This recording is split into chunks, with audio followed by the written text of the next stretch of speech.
આપ સર્વોને હેતપૂર્વક જય શ્રી સ્વામિનારાયણ। આજની સત્સંગ કથા વાર્તા નિજ મંદિર સાવરકુંડલા, પવિત્ર માઘ માસ અંતર્ગત આજની સત્સંગ કથા વાર્તામાં આપણે ચરિત્ર કથા અંતર્ગત ગામ ખોખરાના હરિભક્ત કાના પટેલ તથા વસ્તા પટેલ તથા ગોંડલના રાજવી હઠીભાઈની પ્રસંગ વાર્તા સાંભળશું। એક વખત શ્રીજી મહારાજ માણકી ઘોડીએ અસવાર થઈ કાઠી ભક્તો સાથે ગામ સમઢિયાળા થઈ સાજડિયાળી નજીક ખોખરાની નદીએ ઘોડા પાવા ઊભા રહ્યા। એવામાં કોઈએ ગામના હરિભક્ત કાના પટેલ તથા વસ્તા પટેલને સમાચાર દીધા કે ભગત, તમારા ભગવાન સ્વામિનારાયણ પધાર્યા છે। તે આ સમાચાર મળતા જ બેઉ હરિભક્તો ત્યાં દોડતા આવ્યા ને મહારાજને દંડવત કરી પગે લાગ્યા। પછી શ્રી હરિને પોતાને ગામ લઈ જવા માટે ઘણો આગ્રહ કર્યો, પણ શ્રી હરિ કહે કે આજ મોડું થશે, હજુ ઘણો પંથ કાપવો છે, તો થોડીવાર આહી નદીની પટમાં જ બેસીએ। એમ શ્રી હરિની ઈચ્છાએ સૌ નદીના પટમાં જ બેઠા।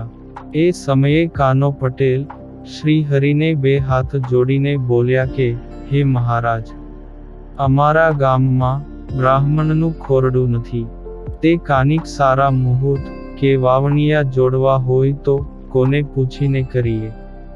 ત્યારે મહારાજ હસ્યા ને બોલ્યા કે કાના ભગત, જે કામકાજ શરૂ કરો એમાં સ્વામિનારાયણ સ્વામિનારાયણ એમ કહી વાવણિયાનું કાજ શરૂ કરવું, એ જ તમારે માટે સૌથી મોટું મુહૂર્ત। વળી તેમણે ફરીને પૂછ્યું કે હે મહારાજ, અમે નવા ખોરડા કરીએ તો એ વખતે કેમ કરીને અમારે વાસ્તુ પૂજન વગેરેનું મુહૂર્ત કરવું? ત્યારે શ્રી હરિ કહે કે તમારે નવા ઘરમાં શિક્ષાપત્રી પધરાવીને તેની આગળ દીવો કરવો ને સૌએ સ્વામિનારાયણ સ્વામિનારાયણ એમ ભજન કરવું, એ જ સૌથી મોટું મુહૂર્ત। પછી તો બંને ભાઈઓએ શ્રી હરિને ચરણે પગે લાગી એ આજ્ઞાને શિરોમાન્ય કરી હતી। આ પ્રસંગ આજે શ્રી હરિ ચરિત્ર ચિંતામણી માંથી સાંભળ્યો। એક વખત શ્રીજી મહારાજ ગામ ધોરાજીમાં એક રાજપૂત સત્સંગીના ઘરે બિરાજતા હતા। ત્યારે ગોંડલથી દરબાર હઠીભાઈ તથા એનો કારભારી બેઉ જણા કોઈ કારણસર એ જ દિવસે ધોરાજી આવ્યા હશે। તે બજારમાં કચેરીએ કામમાં કોઈએ સમાચાર દીધા કે પ્રભુ શ્રી સહજાનંદ સ્વામી હાલ ગામમાં જ બિરાજે છે। તે દરબાર હઠીભાઈ પ્રેમી હૃદયના હતા, એટલે તેઓએ કામકાજ ઝડપભેર પૂરું કરીને શ્રી હરિના દર્શન કરવા સારું અધીરા થયા। તે સાથે એમનો કારભારી હતો એ બોલ્યો કે દરબાર, આપણે રાજપૂતના ઘરે જાવું ઠીક નહીં, વગેરે વગેરે બહાના કાઢી દરબારને દર્શને જાતા રોકવા પ્રયાસ કર્યો। તે કોઈક હરિભક્તને આ વાતની ખબર પડી, એટલે એમણે શ્રી હરિને ગોંડલથી હઠીભાઈ આવ્યાની જાણ કરી। ત્યારે પ્રભુ શ્રી હરિએ તે સત્સંગી રાજપૂતને પૂછ્યું કે તમારા ઘરે ગોંડલના દરબાર આવે તો લોક વ્યવહારે તમારે કાની ખરાજાત કરવી પડે કે? ત્યારે હરિભક્ત રાજપૂત કહે કે હા હો મહારાજ, એમના માન મરતબા પ્રમાણે કહુંબા પાણી ને મીઠાઈ વગેરેનો ખર્ચ થાય। ત્યારે શ્રી હરિ કહે તો તમારે અમારા વાસ્તે બિનજરૂરી ખર્ચ થાય, એટલે અમે આહી નહીં રહીએ। એમ કહી ઉઠ્યા ને સૌ સાથે ગામની પરવાડે એક કુંભાર ભક્ત રહેતા હતા એમના ઘરે પધાર્યા। તે ગરીબ કુંભાર ભક્ત તો પ્રભુ શ્રી હરિ પોતાના ઘરે પધાર્યા જાણીને બહુ રાજી થયા ને પોતાના ફળિયામાં શ્રી હરિને બેસાડ્યા। આટલી વારમાં તો દરબાર હઠીભાઈ ઘોડે ચડી પેલા રાજપૂત ભક્તને ઘેર પધારીને શ્રી હરિના દર્શન અંગે પૂછપરછ કરી, ત્યારે કોઈકે કીધું કે શ્રી હરિ તો હાલ ગામની પરવાડે કુંભાર ભગતના ફળિયામાં સભા કરીને બેઠા છે.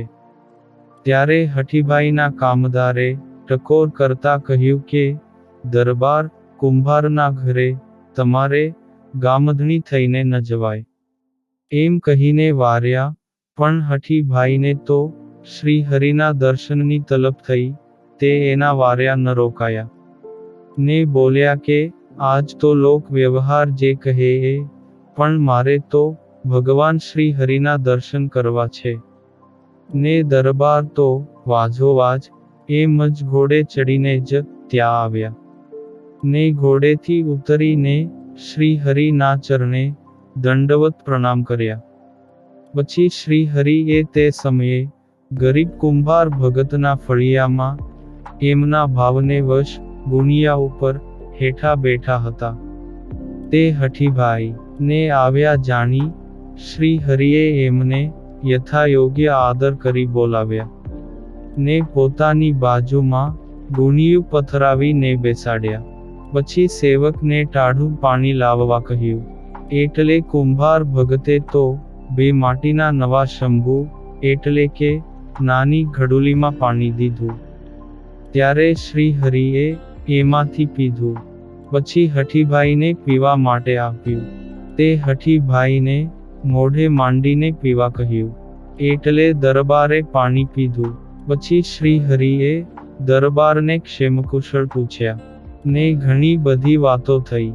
તે મહારાજ કહે, તમે અમારા દર્શન સારું આહી પધાર્યા, તો હવે સત્સંગી થાઓ, ને વર્તમાન ધારણ કરો. ત્યારે હઠીભાઈ નિખાલસપણે બોલ્યા કે મહારાજ, અમે તો જીવ છીએ, ને આ ભવાટવીમાં જન્મો જન્મથી ગોથા ખાતા આવીએ છીએ, એટલે બધુંય તો એક હારે છૂટવું તો દુષ્કર છે, પણ ચોરીને અવેરી એ બે નિયમ તો હું પાળીશ જ. બીજા નિયમ તમારી કૃપાએ ધીરે ધીરે ગ્રહણ કરીશ. ત્યારે પ્રભુ શ્રી હરિ એમનું નિર્માનીપણું અને નિખાલસપણે કબૂલાત જોઈને ઘણા રાજી થયા.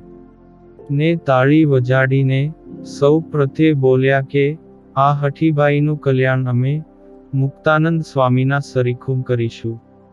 પછી દરબાર હઠીભાઈએ વર્તમાન ધારણ કર્યા. ને શ્રી હરિએ રાજી થઈ એમના માથે હાથ મૂકીને આશીષ દીધા. આ પુનિત પ્રસંગ આજે શ્રીજી મહારાજ પ્રગટની વાતો માંથી સાંભળ્યો. અને હવે પછીની કથા વાર્તા આપણે આગળના ભાગમાં સાંભળશું. અત્યારે આપ સર્વોને ભાવથી જય શ્રી સ્વામિનારાયણ.